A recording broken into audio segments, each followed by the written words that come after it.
কালি AGP আৰু বিজেপিৰ পঞ্চায়ত সন্মিলনখনে প্ৰমাণ কৰিছে যে আমি কিমান আজি দিনটোত সাংগঠনিকভাৱে শক্তিশালী হৈ আছো কংগ্ৰেছ দলে বিএলএৰ মিটিং কৰি আছে কিন্তু আমাৰটো বিএলএ ৱাৰ্ডত অলৰেডি ৰেডি হৈ আছে এই ৱাৰ্ড মেম্বাৰ সকল নৱেম্বৰত আমাৰ বুথ সন্মিলন হ'ব দুইটা দলৰে তাতো আপোনালোকে দেখা পাব যে বুথ সভাপতি সকল প্ৰত্যেকটো বুথত 21 জনকৈ মানুহ আমাৰ অলৰেডি প্ৰস্তুত হৈ আছে আৰু এই কাম আমি 2 বছৰ আগতে কৰি শেষ কৰি থৈছো গতিকে অসমত বিজেপি এজিপি এনডিএ সাংগঠনিকভাৱে আমি বহুত শক্তিশালী হৈ আছো আৰু আমাৰ সাংগঠনিক শক্তি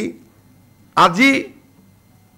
যেনেকে যি প্ৰত্যাহ্বান আহে তাক গ্ৰহণ কৰাৰ কাৰণে আমি প্ৰস্তুত হৈ আছো কালি মিটিংখনত আপোনালোকে তাৰ এটা প্ৰভাৱ দেখিছে